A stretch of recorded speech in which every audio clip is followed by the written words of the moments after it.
Assalamualaikum warahmatullahi wabarakatuh. Perkenalkan, nama saya Rina Nur Awalia dengan NPM 10060324070 dari Program Studi Farmasi Universitas Islam Bandung Angkatan 2024. Sebelumnya saya ucapkan terima kasih kepada dosen pengampu mata kuliah Bahasa Indonesia, Ibu Asri Nurhanisa Dewi, SPD MPD, beserta teman-teman yang telah membantu dalam tugas karya ilmiah ini. Kali ini saya akan mempresentasikan karya tulis ilmiah saya yang berjudul Peran Musik sebagai Media Ekspresi Kesedihan pada Mahasiswa Program Studi Farmasi Angkatan 2024. Sebelumnya, apa sih itu musik? Musik adalah seni yang mengungkapkan gagasan, perasaan, dan juga emosi melalui susunan bunyi yang teratur, seperti melodi, ritme, harmoni, dan dinamika. Musik dapat dihasilkan oleh suara manusia atau vokal maupun alat musik atau instrumental yang telah menjadi bagian penting dalam kehidupan manusia sejak zaman dahulu.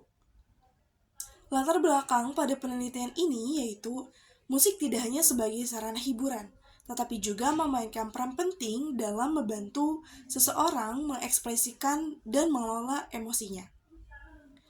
Salah satu jenis musik yang sering digunakan untuk tujuan ini adalah musik galau, yaitu musik yang memiliki tempo lambat dengan lirik yang mencerminkan kesedihan, kekecewaan, atau perasaan patah hati.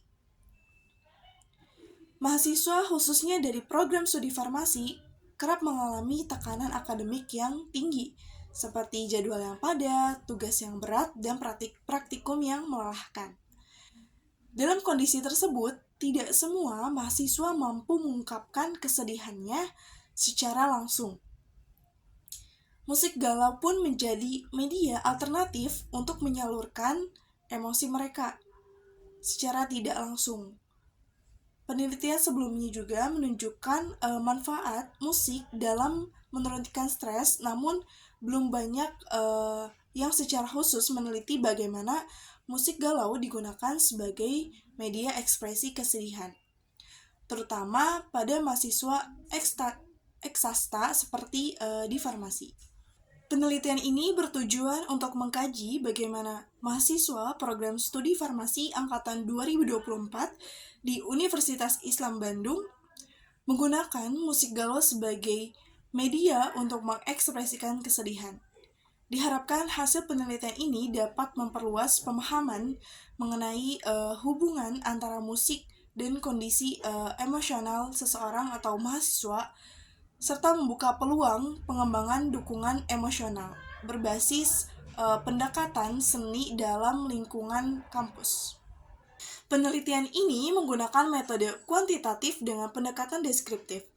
Data dikumpulkan melalui kuesioner tertutup yang terdiri dari 10 pertanyaan pilihan ganda dirancang untuk menggali kebiasaan, frekuensi, serta persepsi mahasiswa terhadap musik galau.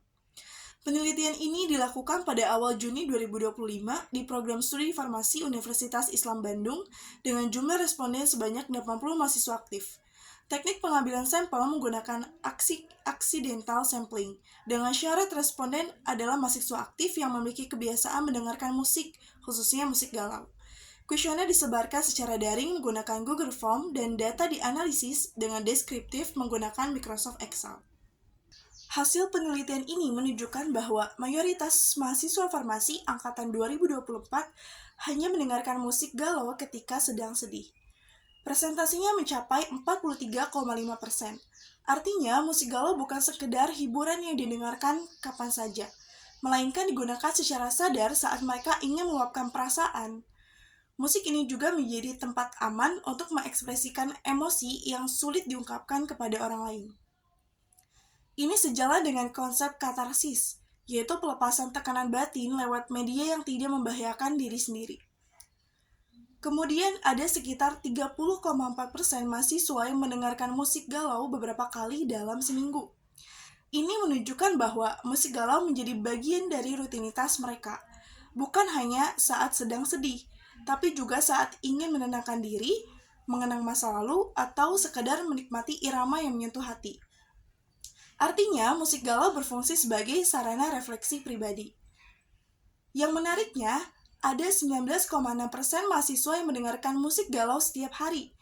Ini bisa berarti mereka sangat menyukai jenis musik ini atau justru menunjukkan bahwa mereka sedang dalam kondisi emosional yang berat.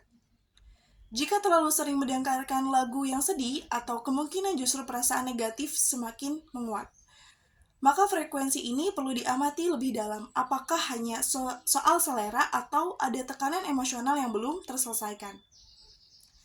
Sementara itu, 6,5% mahasiswa menyatakan tidak pernah mendengarkan musik galau.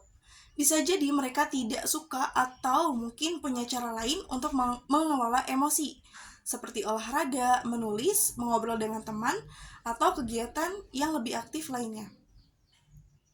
Menariknya, dibanding dengan penelitian mahasiswa psikologi yang hampir 48% mendengarkan musik galau setiap hari, mahasiswa farmasi ternyata lebih jarang. Ini bisa jadi karena latar belakang akademik yang mereka punya berbeda. Mahasiswa eksakta cenderung lebih logis dan mungkin lebih menahan emosi. Sementara mahasiswa sosial humaniora lebih terbuka dalam mengekspresikannya. Dalam wawancara singkat, beberapa mahasiswa mengaku merasa sangat terhubung dengan lirik lagu galau atau justru merasa lebih lega setelah mendengarkannya.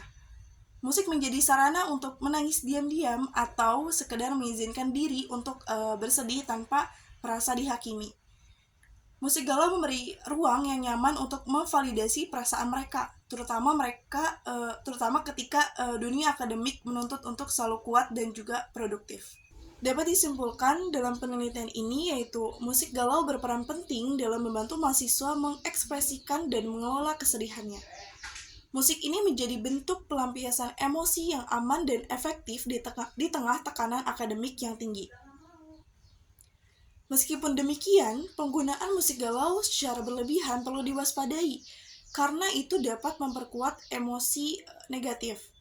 Oleh sebab itu, pendekatan berbasis musik bisa menjadi pertimbangan dalam layanan konseling atau dukungan emosional di perguruan tinggi. Sebagai bagian dari upaya untuk menciptakan lingkungan belajar yang sehat secara mental. Demikian pemaparan yang dapat saya sampaikan mengenai peran musik galau sebagai media ekspresi kesedihan pada mahasiswa farmasi. Dari hasil penelitian, kita belajar bahwa musik tidak hanya menjadi hiburan, tapi juga ruang aman untuk mengekspresikan emosi yang mungkin sulit diungkapkan secara langsung. Semoga temuan ini dapat membuka wawasan kita semua bahwa menjaga kesehatan emosional sama pentingnya dengan pencapaian akademik. Terima kasih atas perhatian dan waktunya. Saya ucapkan terima kasih. Wassalamualaikum warahmatullahi wabarakatuh.